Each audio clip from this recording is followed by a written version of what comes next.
Welcome, guys. I'm privileged to have Delwin to be with us tonight. It's 9:30 at Melbourne time. That's right. So you're staying up late for us. Thank you so much. G'day, guys. G'day from Melbourne. I want to start off with a very brief introduction on Delwin. I've got two versions here. One is I can read it off the script. Another is, how I would introduce Delwin to my friend. And I think that, you all can read what you can read on the screen. But, my version of Delwin is quite simply one word: impeccable. Impeccable with his delivery. Very thoughtful guy who understands, who's very meticulous. It's no accident that, when you look at him, the way he dressed, the way he talk, everything is planned. Correct me if I'm wrong. I was going to say a joke, Shaun, like, don't ask me to stand up because I'm wearing shorts. I'm wearing I've got a bit of a semi-smart casual top, but waist down, I'm wearing shorts. So don't make me stand up. Okay. Now let me continue. So Delwin is a professional speaker. He is a trainer based in Melbourne.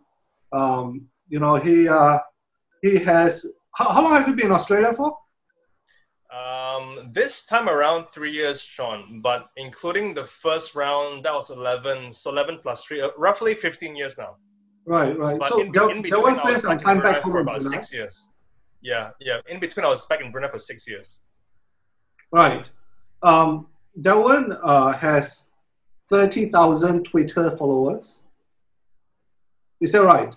Or has it been 50,000 right now? Yeah, it's Shaun, we'll get into this afterwards. Like numbers, I've got a few different opinions about numbers. Yeah, but in terms of the numbers of my social media following on Twitter is like over 30,000. But as we'll get into as we go along, I think the difference is how you use what you have. I think numbers may be very, very misleading. It's about how you use these tools available. I'm very good at doing that. I'm a publisher and an editor. So, past record, Delwin has worked for British HighCom, Microsoft, Asia Inc. Forum. You have collaborated with BMW, Surfcorp and HSBC. I don't know what the relationship is. You can elaborate later. Now, what is impressive about Delwin, is whenever there's a women's conference, he will get invited. Come on. So I mean, in his CV, it says, 10,000 women in technology, APEC virtual conference, and then another women in technology conference in Sydney. And then, of course, you've spoken in TEDx 3 times, I understand. Asia Inc. Forum, you used to work there, so you frequently speak there, both in local and regional events. Now, I think one of the most impressive accolades is he was identified as Australia ASEAN Emerging Leader in 2014. So I think I will not go any further than what I've just said.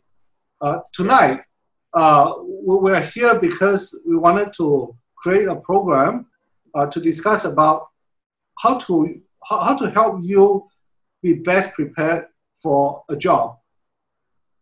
And I think this idea came out of my interview with Delwin 2-3 weeks ago, when he said that, hey, this is the time that is the most important to prepare for jobs. And he said, you should be preparing on your CV, you should be preparing on your interview skills. And then I asked Delwin, I say, how the hell are you going to do that while you're being confined at home? And of course, the very simple answer is, here we are talking. So, we hope that, if the group is small enough, we can have some kind of interactivity whereby you all can ask questions. Can everyone talk? I'm not too sure, whether or not this is formatted in which you all are able to talk.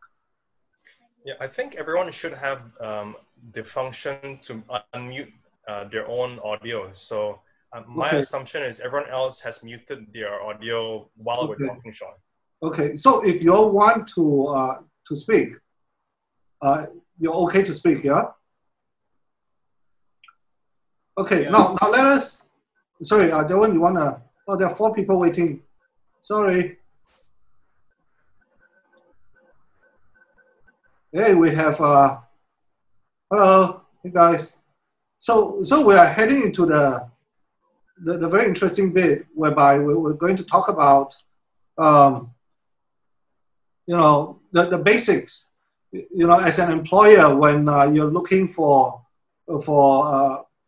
for staff during your interview, what are the things that are given? You do this, you are okay, but if you don't do this, you are out. Yeah, take over, Delwin. Yeah, I think, Shaun, just to set a little more context, right? Right. COVID-19, headlines everywhere. Every day, there are multiple headlines released around COVID-19. And then most of you may have also seen the headlines around how oil prices, that's been the big one as of yesterday or the day before, where it's now -0. This is unprecedented. And so the context of why Shaun and I decided to do this Q&A and invite people along is because we're living in a really fascinating time, but also a very scary time, right?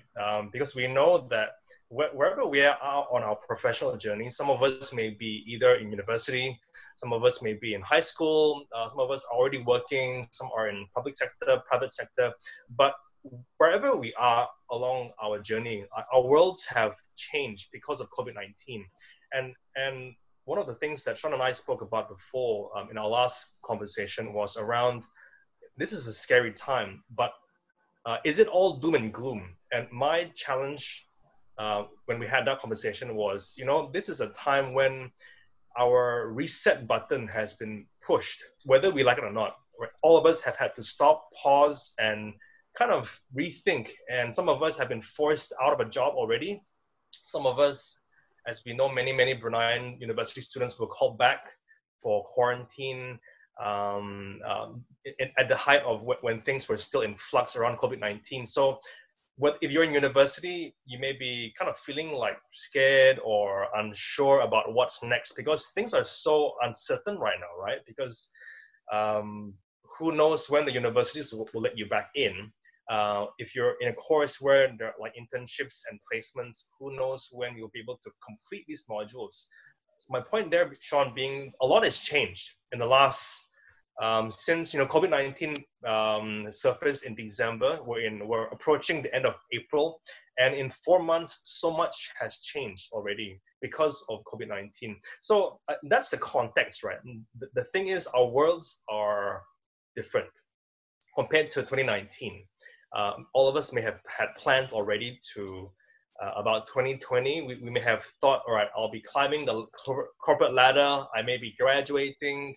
I may have had plans to get married. All of us have had plans, but plans have had to change. Yeah, plans have had to change. So that's the pretext, the context of this conversation. Our worlds are looking very different. And so today's topic, Shaun, is around interview skills and how to be job ready, right? Because all of us are, whether we like it or not, we are told to stay at home. Stay at home unless essential that you have to go outside. So in Australia, for example, if you are a frontline worker, things like healthcare, these are frontline workers, firefighters, policemen, these are frontline essential services. Things like if you have to go and get food, sure. If you have to study, if you have to be on site at your school or university, then you should be there. But otherwise, stay home. And so Shaun and I was saying, look, all of us now have a bit more time while we are at home. So what can we do in this season of being at home? And I suggested, let's do a talk around being prepared. So to be prepared, Who knows how long this is going to go for, Shaun? It may go for a few more weeks. Like, in Melbourne, they're going to reassess around the middle of May whether they loosen up the restrictions. In Singapore, I think they just announced June, the yeah. stay at home till the 1st of June. So every country have their own measurements, right? But let's zoom in on today's conversation, which is around interview skills and how to prepare for a job. So Shaun, which one should we tackle first, Shaun? Because they're interrelated, but they're kind of separate. I think we start with big picture. Okay. Whereby, when the psychology of understanding the psychology of the people that's hiring you. Okay, sure. I think that's very important. Okay. Because a lot of times when we look for a job, we're looking at it from our point of view in how are we going to get this guy to hire me. Yep. But everything changes when you start looking at things and what the boss sees. Okay, sure. Shaun, what I'll do is I'll share my screen because I've got a few PowerPoint slides prepared. Maybe on your side, just double check if anyone is requesting to join, because I think if they are late, there may be a queue. So while you're doing that, I'll pull up my screen. Okay. Yep.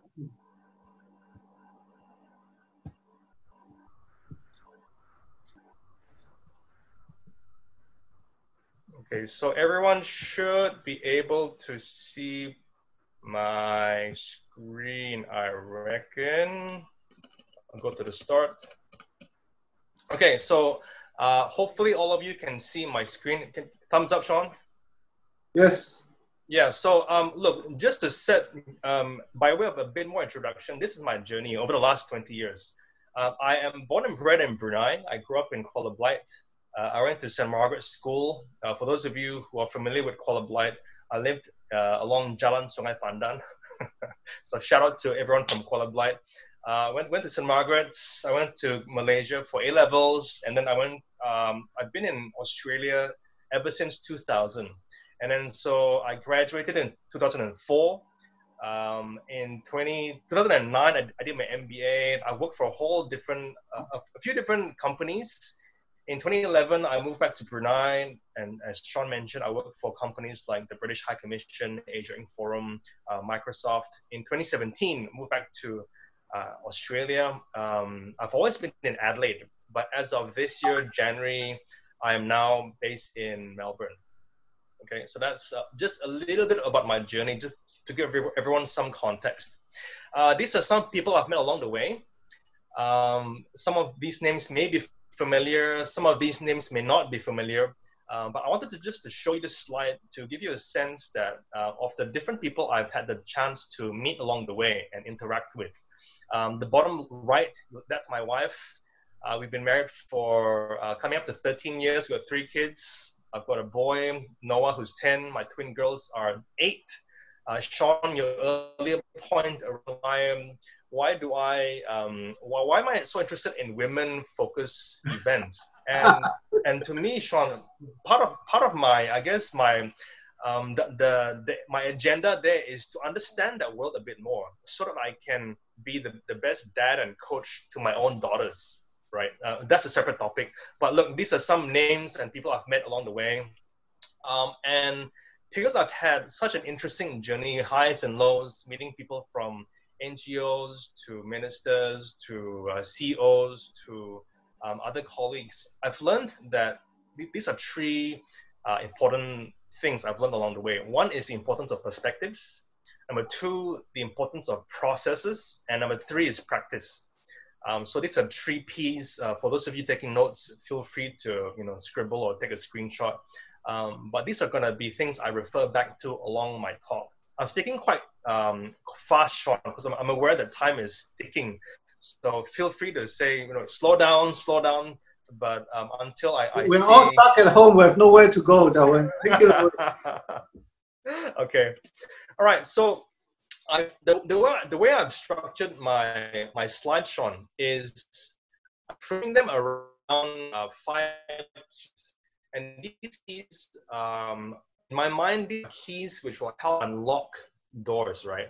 Keys which will help unlock opportunities, unlock our thinking in terms of how do we prepare for our next job, our next opportunity, if we're in a job right now, how do we unlock the ceiling to the next level above?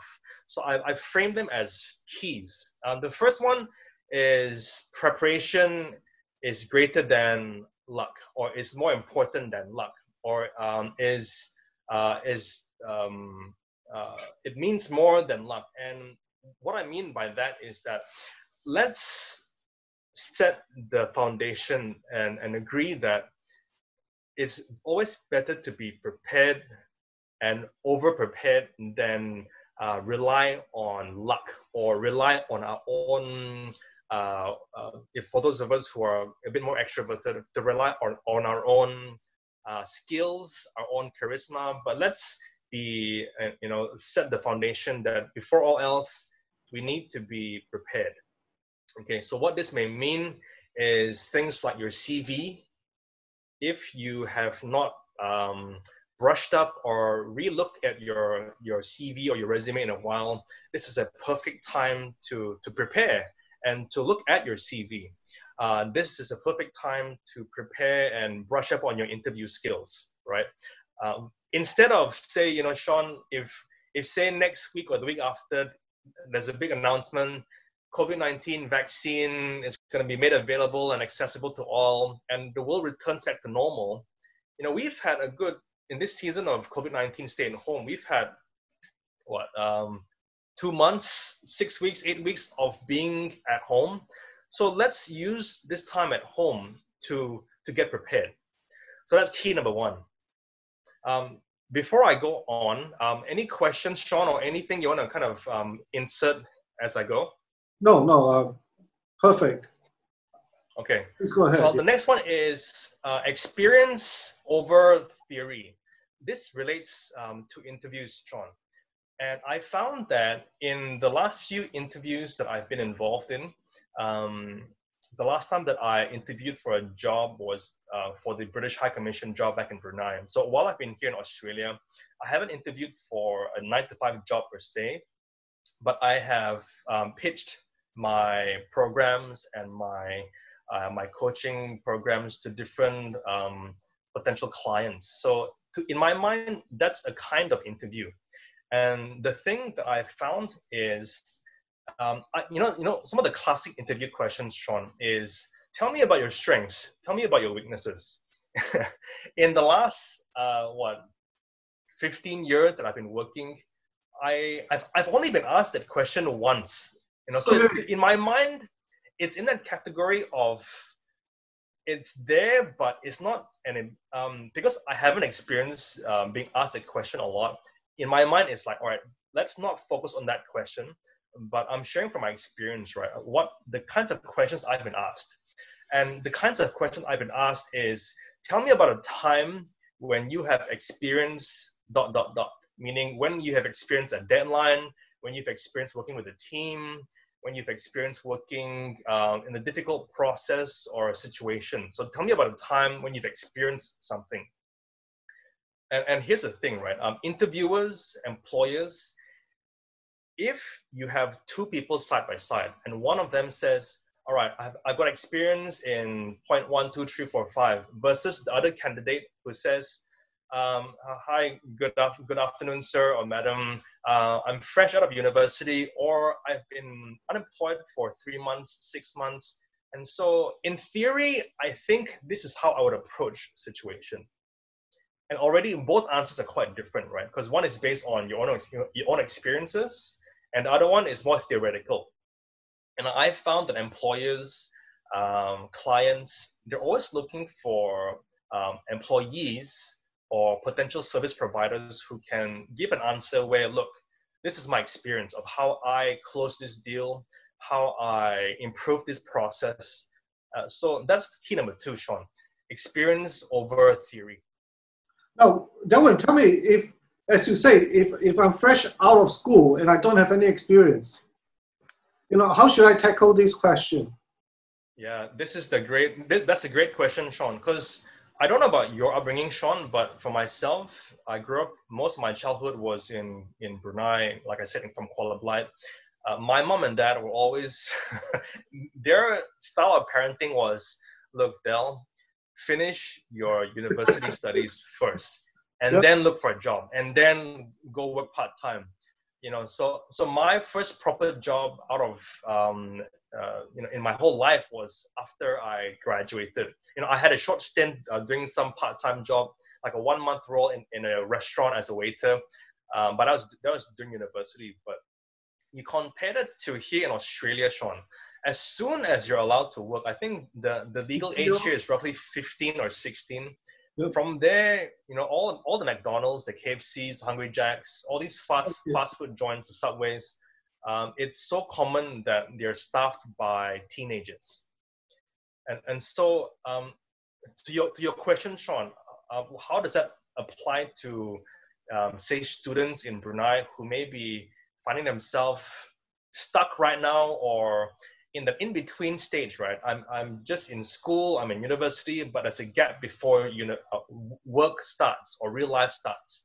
And I think when somehow, if there are already programs out there, feel free to correct me, but things like volunteering, things like internships, which chances are may be unpaid kind of internships, things like just learning how to use different platforms on the web. Like there's so many freelancer kind of platforms right now, Shaun.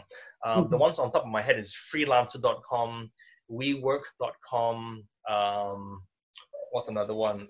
In Australia, there's one called, what's it called? Like handyman.com. So there are these kinds of websites where you don't have a boss, but people from around the world are putting up projects to say, look, I've got a budget of $100. I need someone to help me design a logo for my business cards.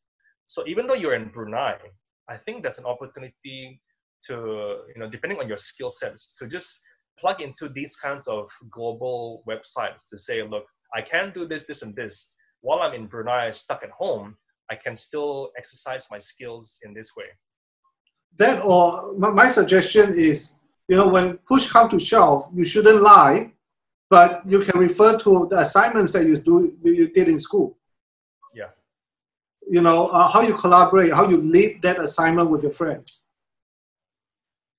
And I understand that the school curriculum has stepped up in requiring the kids to be a lot more practical. So there's always collaborative exercises. Yeah. Yeah, that's so different from my time and maybe even your time, Shaun, where it was just, rote learning. All right, finish here's the blackboard, copy the notes, go home, memorize it, write down the answers in the exams. There was no real application, right? Whereas now it's good to see that more and more the education system is realizing that, the younger we give students experience and practice, the better in the long term. So as an employer, what I'm really looking for is, you may not have the answer, but how you come up with something to fill in the gap. Yeah. Yeah. And that kind of goes into another discussion, which we won't have time today, around problem solving skills, around how quickly you think, right? How quickly you improvise, how quickly you adapt. Because while you may not on this. Sorry? I will fell flat on this. Yeah, and look, many of us as well, because that requires you to have a bit of guts. You need a bit of guts to say, look, I don't have the experience or the answers, but given a chance, this is what I would do. And that takes a bit of guts to say that, Shaun. Yeah, and chances are employer will respect that. Yeah. And so I think the point, for me, the main point in this slide, Shaun, is wherever you are on your journey, if you have, instead of just using this time to just binge watch on Netflix, just recently I've been watching something called Kingdom on Netflix. For those of you fans of Korean zombie historical shows, highly recommended. But the point there, Shaun, is we have time, and somehow find a way to get practice and get some experience, even though it's remotely or through the internet or working offsite. Find a way somehow to get some experience, because that's going to be something that will set you apart from the other candidates. So we have input from Ray. He says that nowadays there are so many opportunities for volunteerism and charity projects, so there's really no excuse. I like that. Yeah. Yeah. And special shout out to Ray, who has been extremely supportive to our project in helping the youth. And you know, he just recently set up this this Facebook account to help young people find jobs. So you know, really appreciative. Yeah. Another one. At some point we should see your face, Ray. Another one, Shaun. I think you recently had her on your newsletter as well. Noor Afizan, who is the eye surgeon in Ripas. She's got a website called youcanlead.bn, I think, right? Yes. And she just puts up a whole bunch of programs from Brunei and beyond. Like, meaning if you're a young person, if you're in university, if you're a young professional, there's so many different programs out there that you can apply for and just get involved in. And that kind of flows in what we're saying right now as well. Right, so I'll move on to the next slide. Right. Next one is numbers more than words. Now, this may be kind of hard to understand, but let me explain. And Shaun, feel free to check in the chat box and interrupt me wherever you need to. Yep. Numbers more than words, right? So if the employer, if you're in an interview and the employer, your potential boss says, all right, Shaun, tell me why we should hire you, right? Which is quite a classic, commonly asked question, right? Why should we hire you over them, and them? And what this key means, if your answer is because I'm hardworking, because I'm passionate about engineering, because I work well with other people, because I'm very, very focused. While all these are good answers, these are words, right? These are words. It's very different if, when asked the same question, why should we answer you? You include numbers in your response, meaning while I may be in university, I've been involved in 5 volunteer part-time jobs where in these 5 volunteer roles, we helped serve 500 homeless families during the period of Ramadan or something, right? So there's a numerical element to your response. Or instead of saying I'm a good team player or I'm a good people person, put numbers in there, meaning I've worked in teams of 5 to 50. I've led a small team of 8 people, and we completed this project in 3 months, and we delivered it on time and on budget, and we hit surplus in revenue of around 10%. So you include numbers in your response. So it's a very different. To the employer, it comes out very, very differently because it shows. Yeah, it sounds so different. It's amazing. Sorry? Yeah, and it's a very another level. And guys, you all should know that CEO speaks in number. That's their language. Yeah. So right away you're speaking their lingo. I think that's a great point, Delwin. Yeah. I would have landed a lot of jobs if I had only hit that point. Yeah, same. Likewise, Shaun. Like I wish I had. There was this kind of a video when I was, fresh out of university. Like, is this your own idea or you stole it somewhere else? This is really good. I dare say it's my own, Shaun. But look, feel free to feel free to correct me if I'm wrong. But I've just realized that in my conversations with people, right, and I study success, and I study other successful coaches as well, and they always have numbers in their narrative. Yep. And a side note for those of you taking notes, there are 3 P's. These are P's that you can frame your answer around: people, profits, and processes. Mm-hmm. Right? So people is talk about things like I've worked in teams of 5, 6, and 7. Like, give a number to it. Processes. I'm an engineer. When I was doing that project, instead of like taking 10 steps to complete this process, I shrunk it down to 5 steps with still the same outcome or a more efficient outcome or a more productive outcome. That's a process. And the last one is profits, which means, look, instead of saying, I can help you make money, please hire me, say something like, give me 3 months. If I don't help, increase your revenues by 20% in 3 months, I'm out of here. So it's a very, very different answer, right? So people, process, and profits. A lot more quantifiable and substantive. Yeah, and I think that's going to help people stand out when they have interviews, Shaun. Brilliant. Any questions? Should I move on, or? I can't wait to hear others. But if anyone have any comment, no, come. Let's go to the next one. Yeah. All right. I'll go to the next one. Okay, number 4 is perception over reality. Some of you may have already heard about this one, but if you have heard of this before, this may just be a reminder to you. But this is a unique one, Shaun, because you and I have spent some time in the media landscape. And for those of us in marketing or comms or copywriting, we know the power of seeing something visually, right? If we see a billboard on a highway, our mind already thinks like, wow, like that product, they must have a budget to put their product on that billboard so that it must be good, and therefore it must be good. And so immediately our perception about a product has changed because of the company's efforts to kind of control their own branding, right? Another example is if say on social media, if I am the employer and I say, hey, I've got we have a short list of 3 people.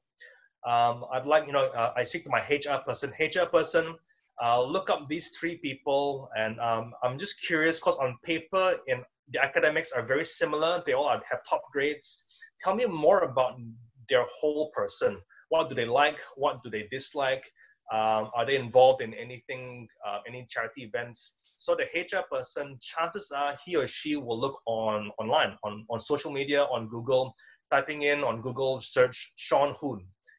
And if so it could play out in a few ways, right? One is that if this candidate is very, very active, they're very smart about getting involved in things, and they share this on Facebook, on Instagram, on Twitter, on LinkedIn, versus the other candidates who either one, they don't have an active social media account at all, or number 2, they use social media just for fun, meaning they post up, this is what I'm eating today, this is what I'm drinking today, these are my exercises for today, or they're very opinionated to say, I don't like that company.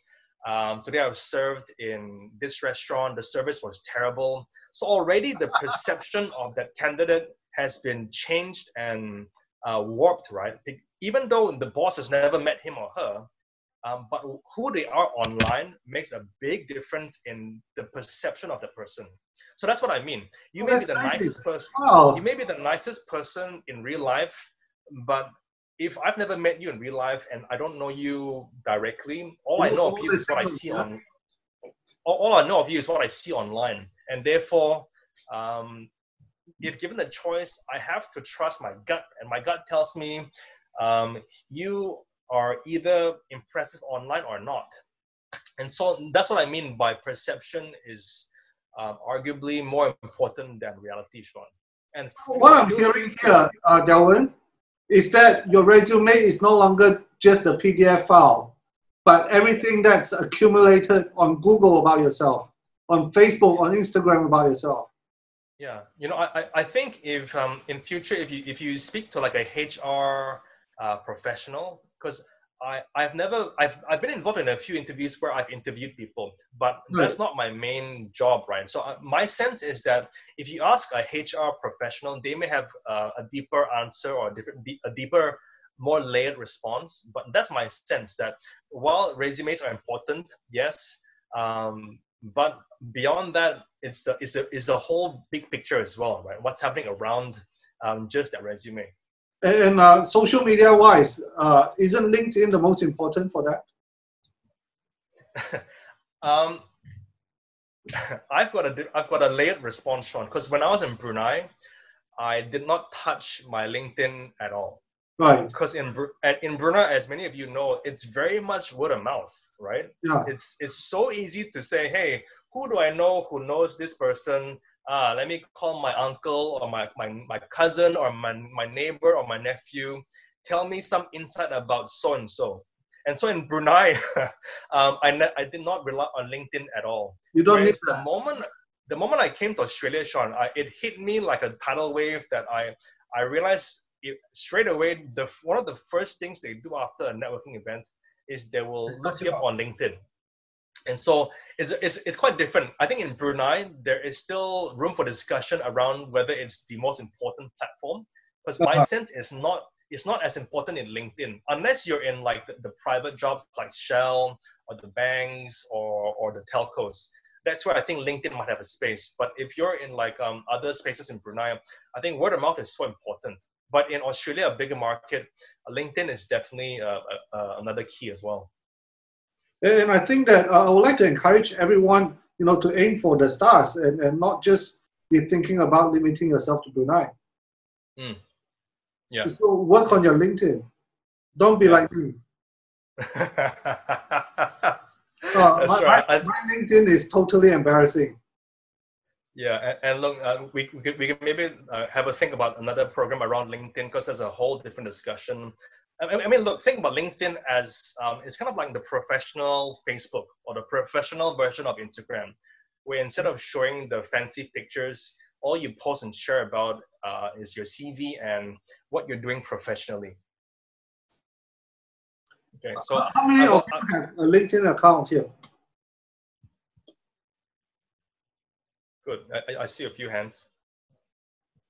Right. Okay, so I'll move on to the fifth key, Shaun, Okay. and then after this we'll have time for Q&A. So let me just cover up this slide.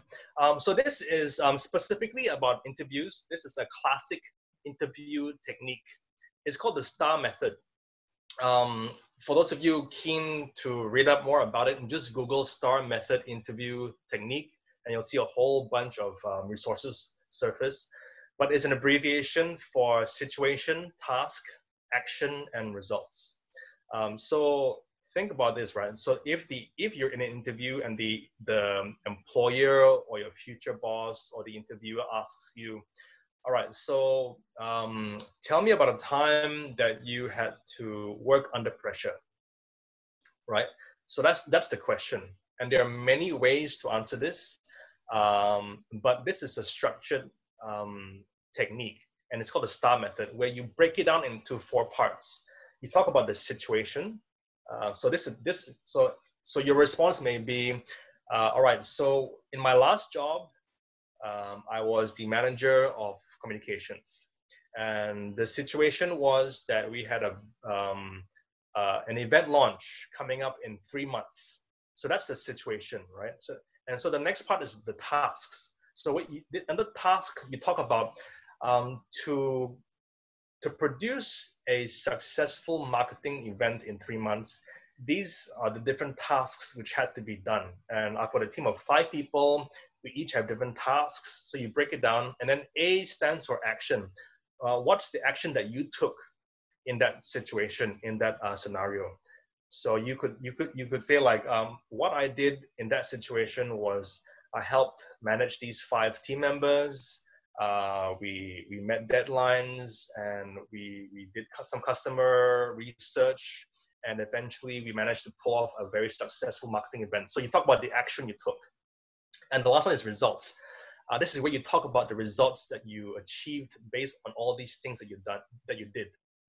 And so that's the STAR method, Shaun. And the beautiful thing about the STAR method is, even though your outcome and your results may be bad, right? So you could say the outcome was that we didn't reach budget, or we didn't achieve our goals, or we lost a team member. So the result may be bad, but still, if you talk through this method step by step, situation, task, action, it tells the story to your potential employer, right?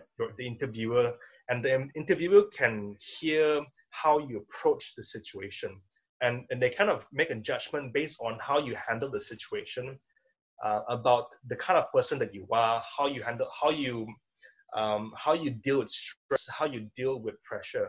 So this is one of these classic interview techniques, which again, I didn't learn until very much later on in my career, Shaun, the STAR technique. But for nothing else, it tells me that you're a very structured person. And as an employer, I'm looking for people who have structure with their thinking.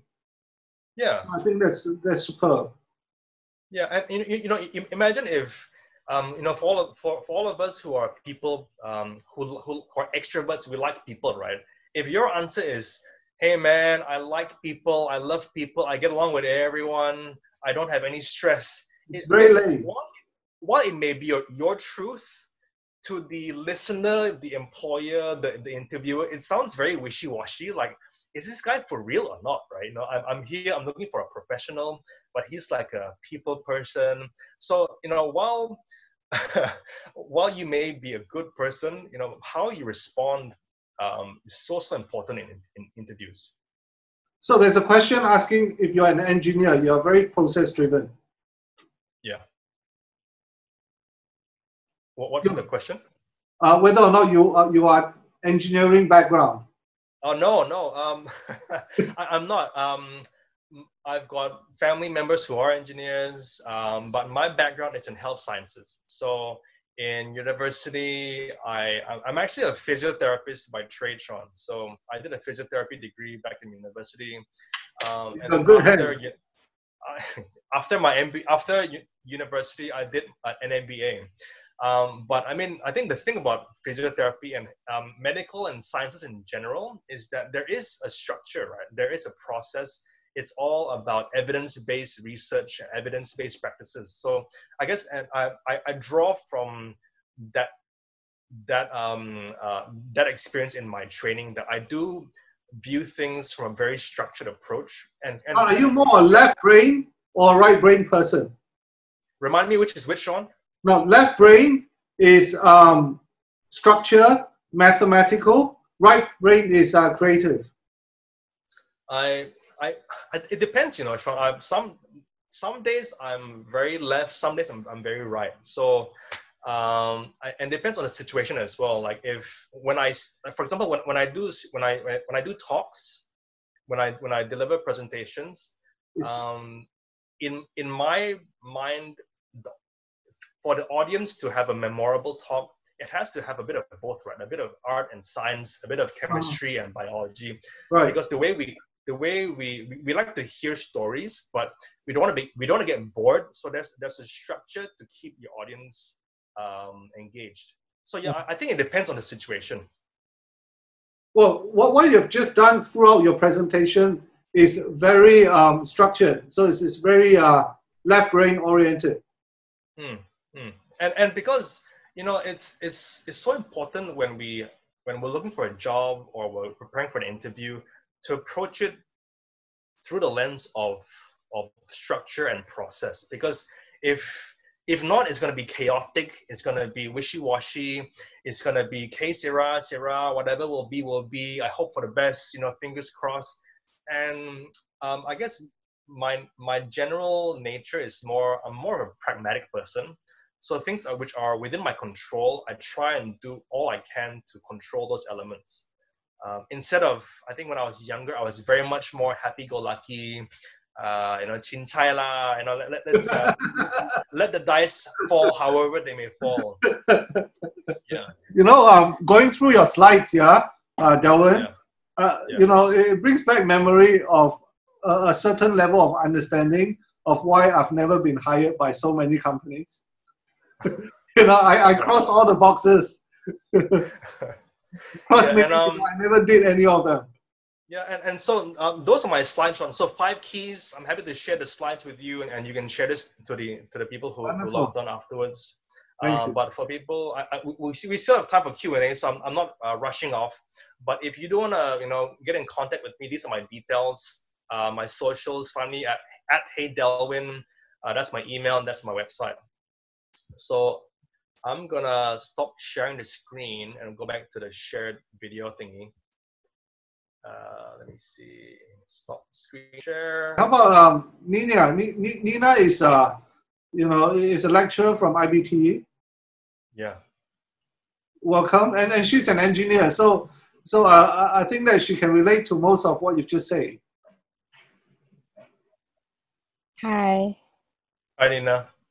So one of the things that I do face when with students is they can't seem to relate back what they have studied during the interview. So what would you recommend the students to help? I guess this is because they're nervous, but what do you suggest to overcome that nervousness and answer the questions accordingly? Because I know they have their experiences. Nina, one of my favorite athletes, her name is Ronda Rousey. She's a decorated MMA fighter. And there was once in an interview, she was asked, you've got a big fight coming up. How are you preparing for your fight? And so her response was quite profound. She said, I don't get ready. I stay ready.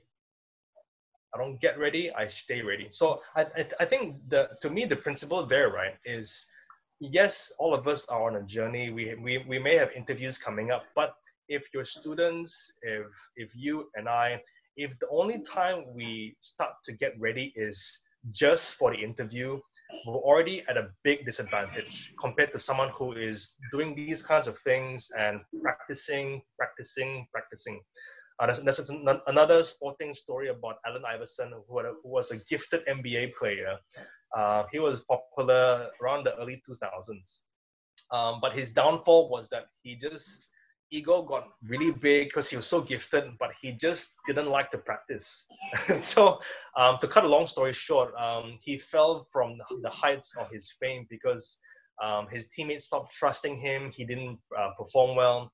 But again, the principle there, I think, Nina, is if we can encourage and challenge our students to not just wait for the big day, the big interview, but to say, look, next week, everyone come up, we'll spend 1 hour. And if it's within your power, Nina, to say, look, we're going to spend 1 hour to just practice some pretend or mock interview skills. I think that'll be really valuable for your students. So for example, right now, we have 1, 2, 3, 4, 5, 6, 7, 8, 9, 10, 12, 13 people. We have only 2 screens that we can see actual faces, right?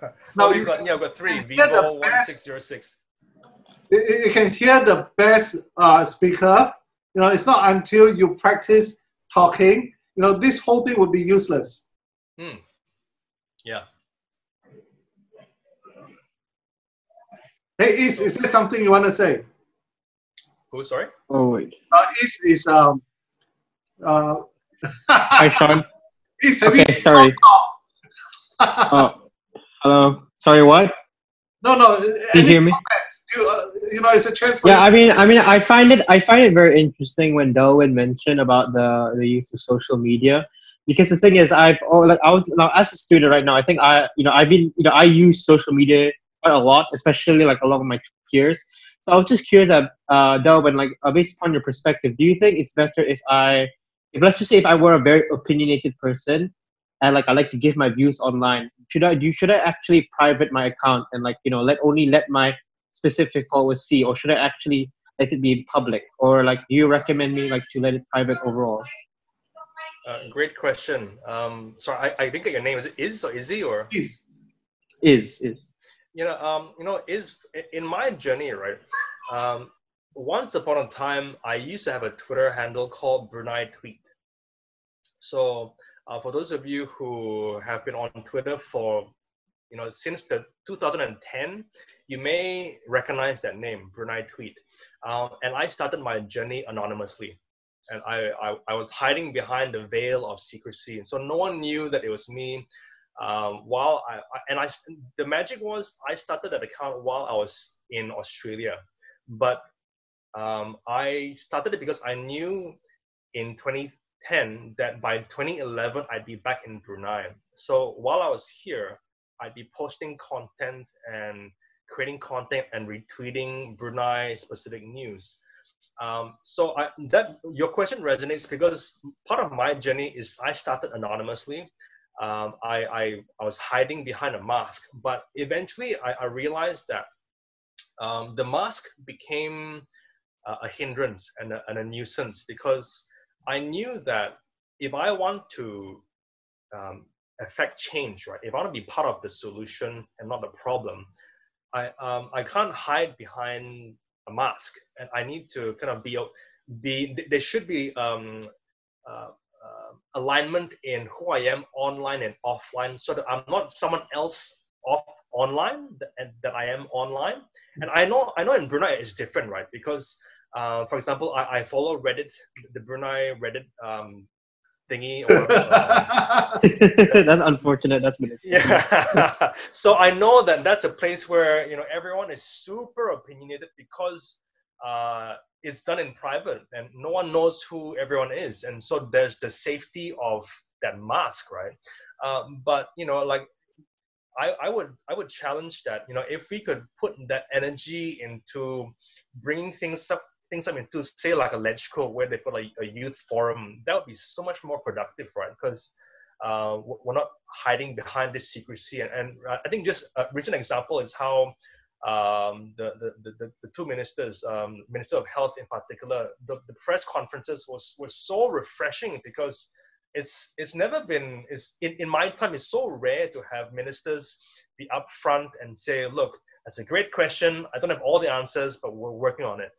And that's all I need to know. It's So unprecedented. I think, yeah. So I hope that kind of answers your question. I mean, obviously, if your opinions are like anti-government, anti-this, like power to the people, Brunei is a unique market in that there are laws kind of against that. So I practice some wisdom in that space. But if you're just sharing your opinion on, I think we could do this to improve that. This is a bigger discussion altogether, but I think there's room to be yourself and not hide behind a mask. But you have to be wise because, as you know, and as some of us would appreciate,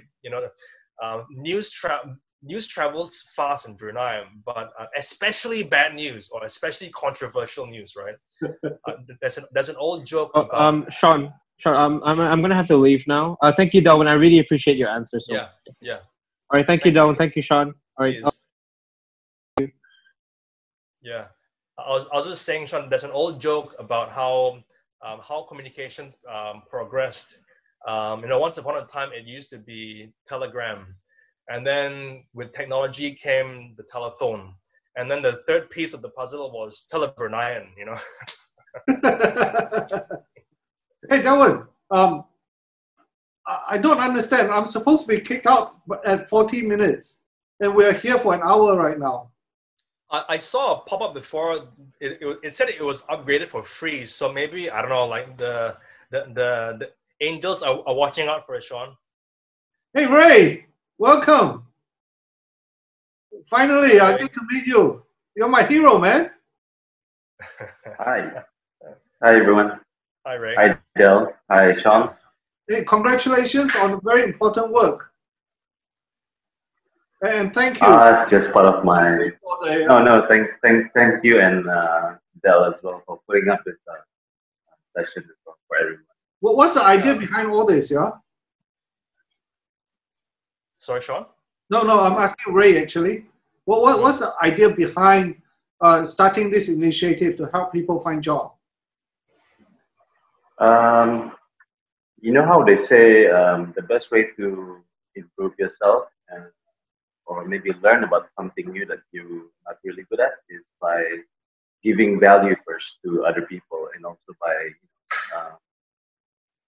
teaching something so you can learn much more quicker. So it's a two-pronged strategy that I'm employing right now to really get ahead of myself. Well, whatever you're doing is very effective. Yeah. Yeah, because when you the content that you put out, are really substantial, and I've been stealing quite a bit of them. Oh, that's great. I'm glad you found it very useful. Well done. Yeah. Yeah. Thank you. Yeah. So Yeah. Well done, Ray. Yeah, all the Ray, all the greats, right? All the Anthony Robbins of the world, the Bill Gates of the world, they all have a few things in common. But one of the things they have in common is they all believe in providing value first. How can I solve people's problems? And that's one of the things, the common trait shared among the greats. So well done, Ray. Yeah, thank you. Tony Robbins, one of my heroes as well. So. Yeah, it's a good hero to have. Has anyone been to any of the Tony Robbins seminars? There was meant to be one here in Melbourne next month, Shaun, but I guess. Yeah, Shaun, I noticed in the chat room there are a few questions, Shaun. Right. One is, how can we overcome nervousness during an interview? We spoke about that. Yep.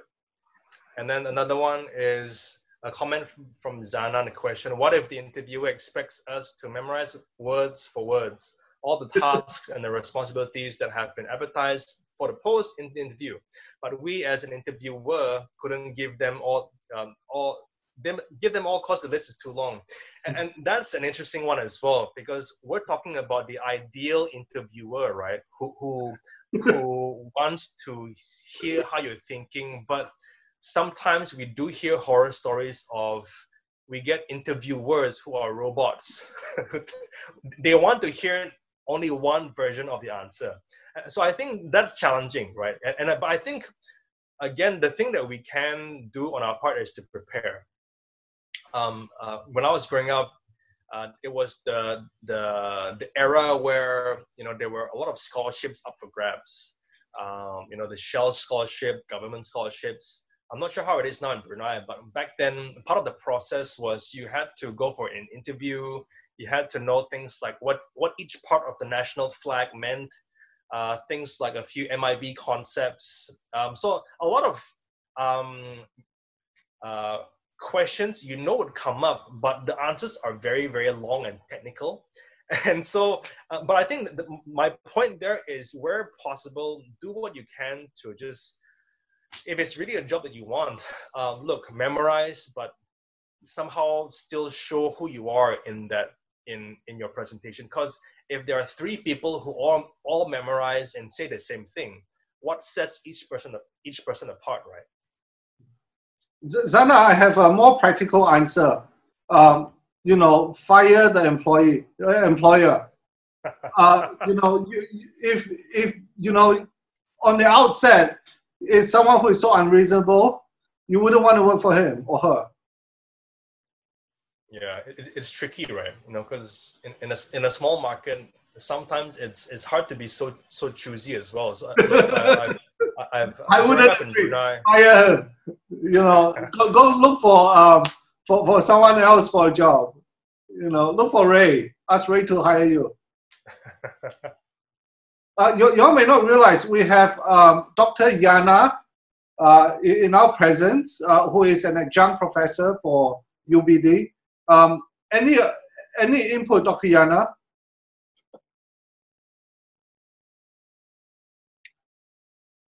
Well, let's keep the conversation going.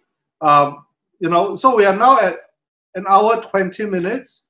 It's 8:30. Why not we wrap up in 15 minutes? Is it too late for you, Delwin? That's fine. That's fine. Look, and I think back to your point, Shaun.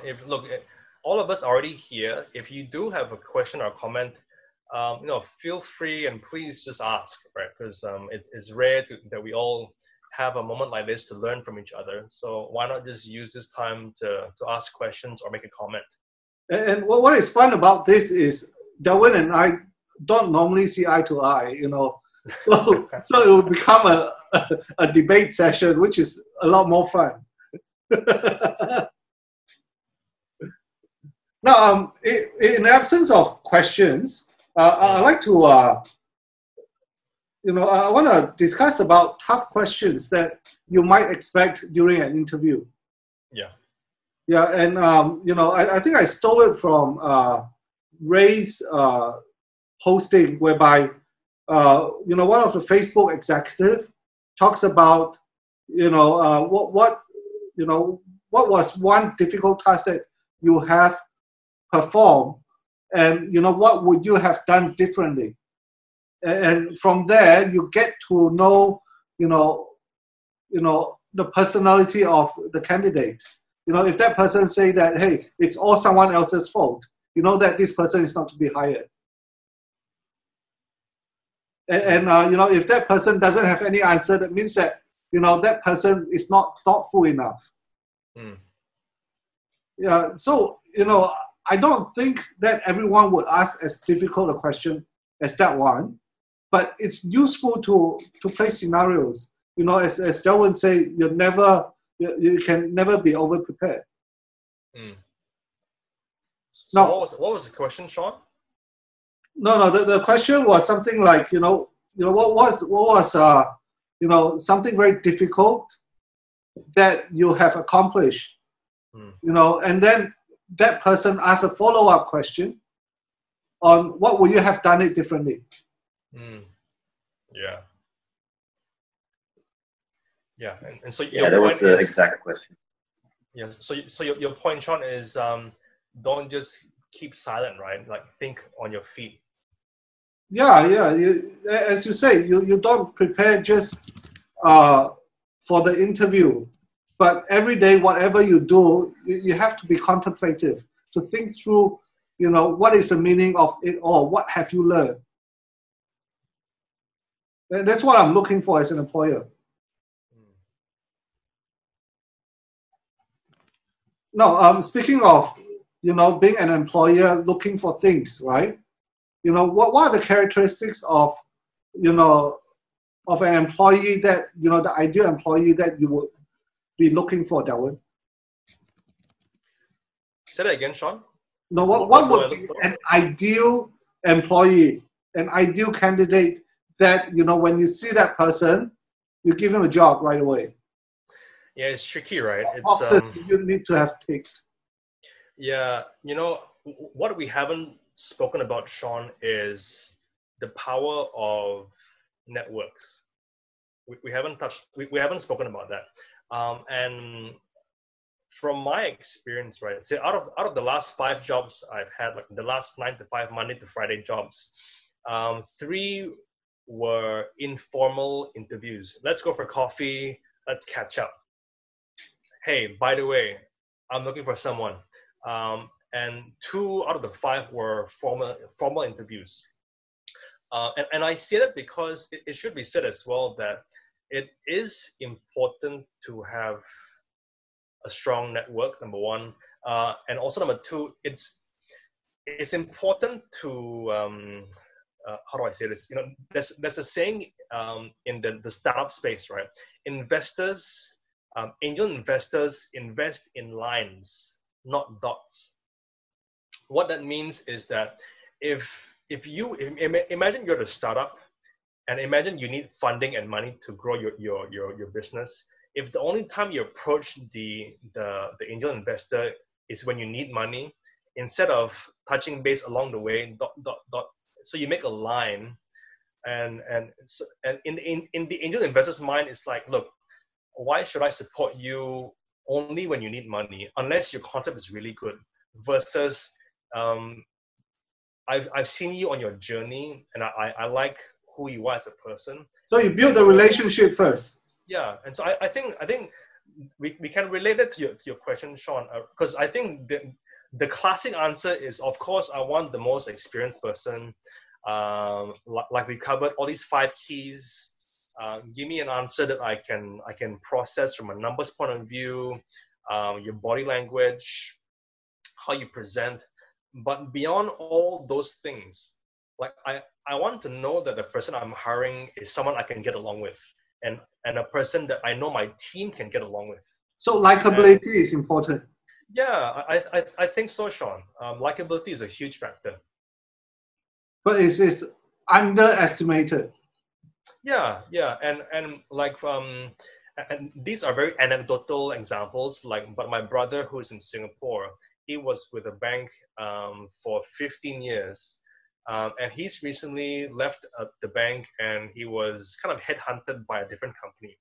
And while there was an official interview process, but he wouldn't have gotten into that the opportunity had he not built relationships along the way with all the different people around him.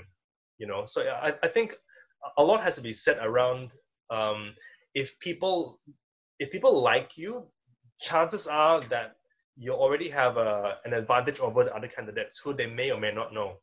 How do you get people to like you? That'll take another hour, Shaun. Quick one. um, I know there's some questions, right? Answer this first. Well, I'll read out the others, right? You think about this answer. Okay, in times of uncertainty, especially through COVID-19, some people, unfortunately, are being laid off just because some businesses are not doing well. Okay, fair. So for those who are being retrenched, how do they sell themselves to their next employer when attending interview without making sound like they are a bad employee? No, I think that Delwin, do you want to tackle this? But I think that it's perfectly reasonable to be laid off at this time. There's no shame in it. Yeah, yeah.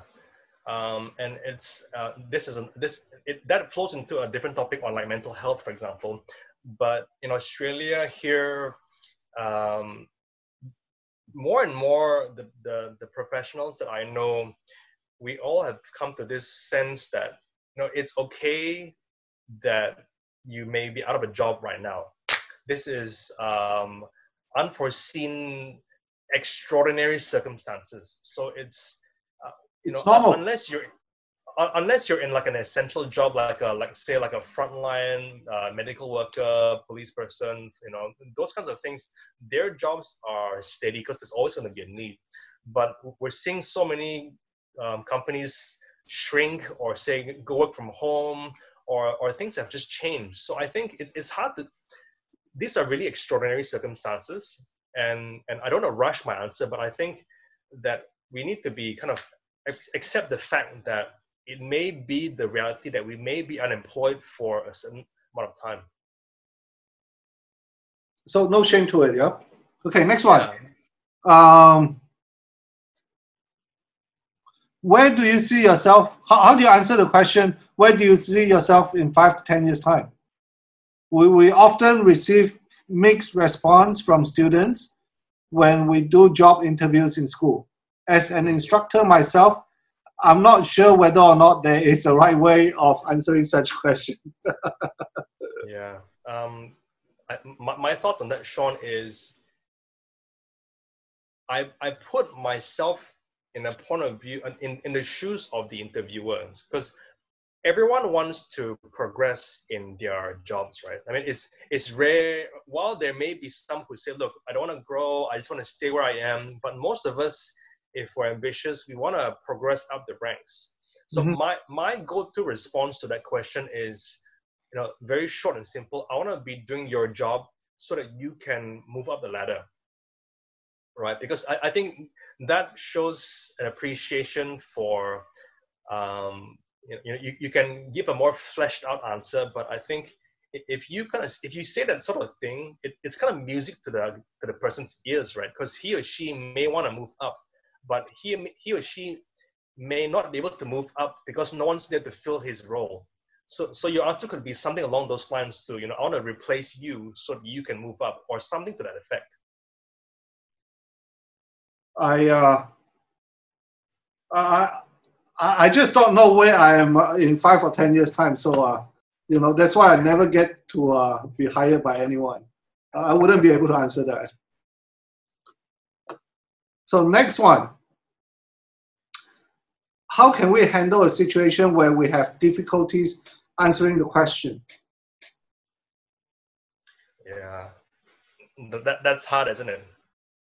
Well, I want to echo what you just said, Delwin. Sometimes a job interview is not just being in the meeting room answering questions. Mm. And you know, I am an interviewer.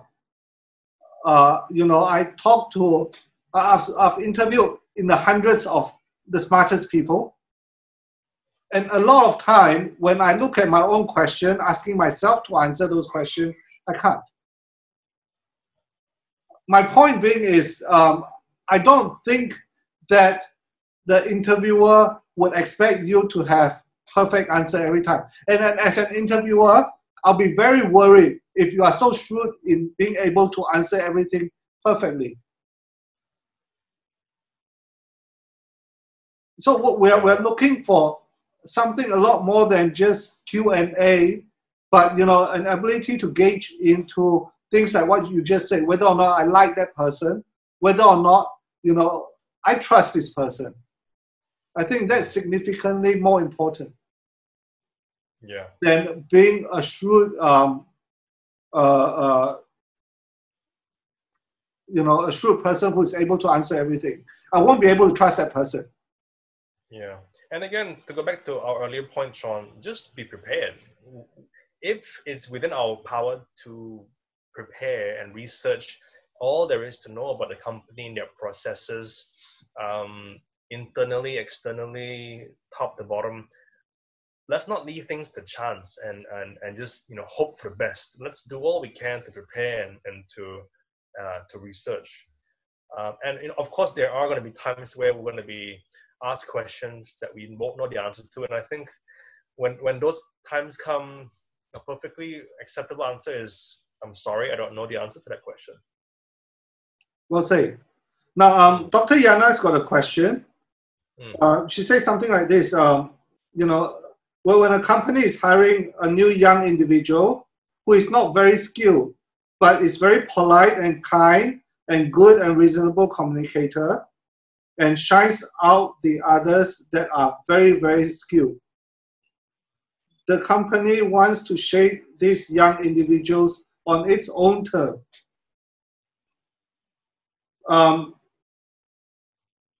I don't quite understand if this is a statement or a question. I think it's a comment, Shaun, because from what I understand, right, like for me here in Australia, like say the big four, KPMG, Deloitte, you know, Boston Consulting, if I try and apply for a job there now, compared to me as a total outsider versus if they've had a fresh graduate who've been in their internship program since out of university and they've progressed up the ranks, they've been molded into the shape that the company already recognizes. So if that person and if I apply for the same job, my guess is that unless I'm super skilled, this person who's already been groomed internally will have better access to those kind of opportunities.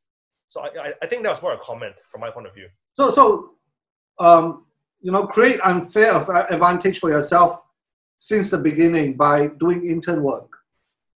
Yeah.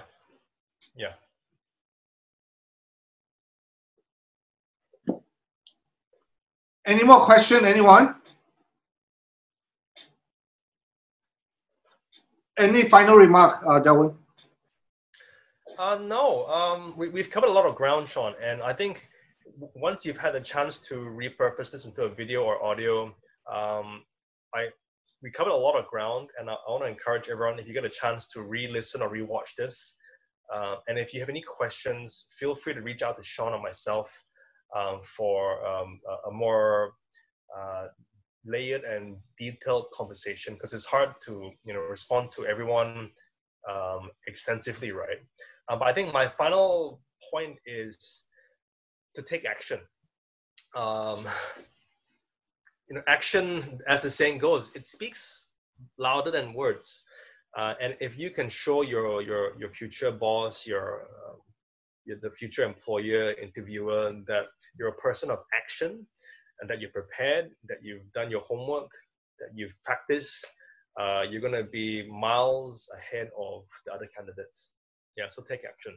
And not everyone is cut out for being an employee, just like myself. Yeah. You know, I will fell flat, really, not being humble, Delwin, but I just can't.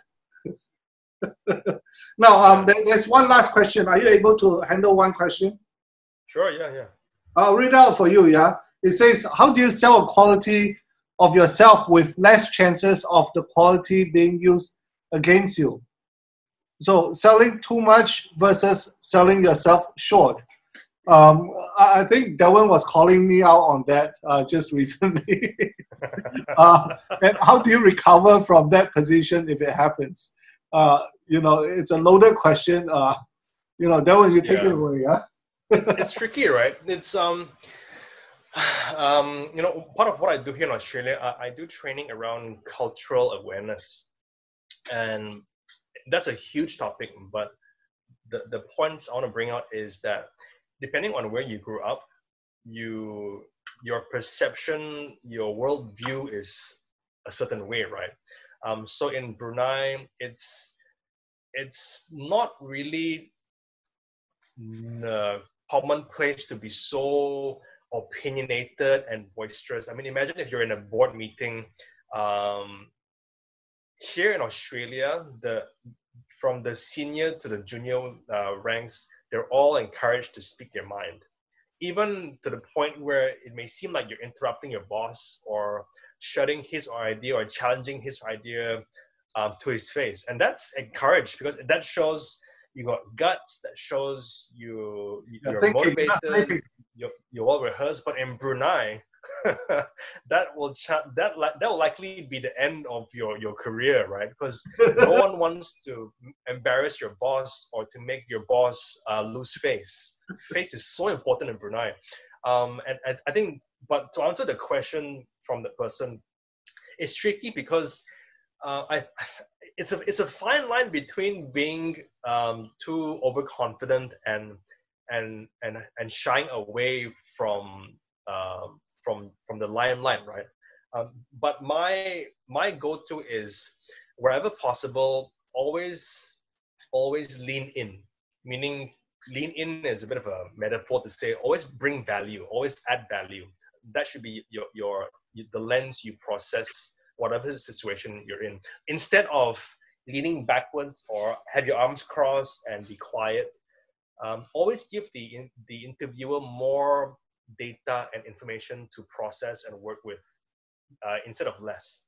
I totally agree. I mean, you are in an interview to sell yourself. So why sell yourself short? Yeah. So how do you recover from that position if that happened? What position?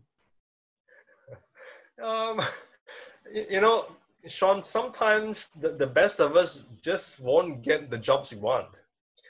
And that's just how it is, right? Like, and the higher you go, right, the more senior the roles are, the more competitive the applications are going to be, and it has to be said that we won't always get the jobs you want, and rejection is part of our professional career. Yeah, hey, I want to end with this really good story. So I've been calling people, interviewing some really outstanding people.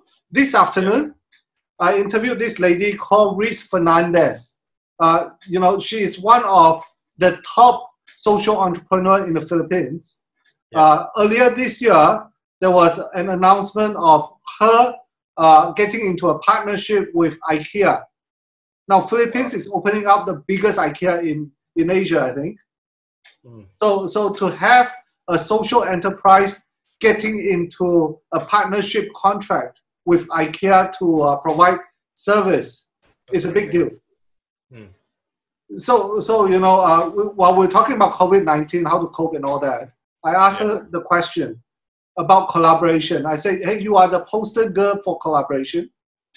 What can you teach us about it? And her answer is quite interesting. To your point, Delwin, she said, what you are seeing is, the success story that you read on the newspaper. For every one IKEA, there is tens or 20, 30, 50 failures that are faced. No one knows. Yeah. So I think that is exactly applicable to your situation here.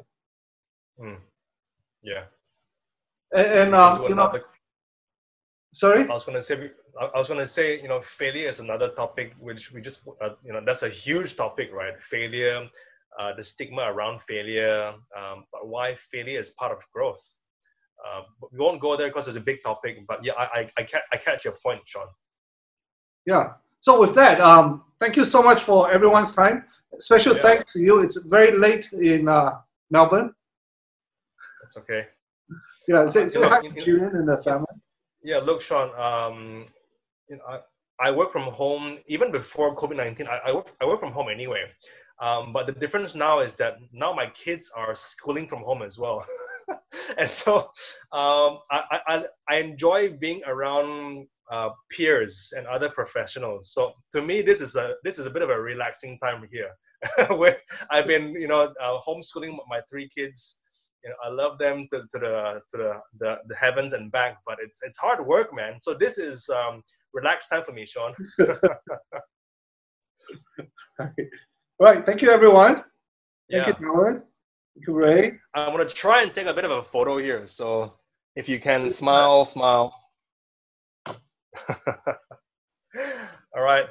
All right. Cheers. See you, everyone. All right. See you, everyone. Yeah. Find me on socials at HeyDelwin. Send me an email, heydelwin@gmail.com. Otherwise, take care. Hey, Delwin, bless. last one. Before you go, is there Oh. something coming up with you? Are you giving any webinar or things that, you know, that we should be aware of? For now, I had an event locked in for 2 weeks ago, an in-person event, but that had to be canceled because of COVID-19, right? So look, for those of you who want to stay in touch with what's coming up, send me an email. I'll add you to my newsletter list. But otherwise, I've got something in the works for the next 2 weeks around professional development as well. Okay, wonderful. Yeah. Okay, thanks so much. See you, everyone. Bye. It's been fun. Safe.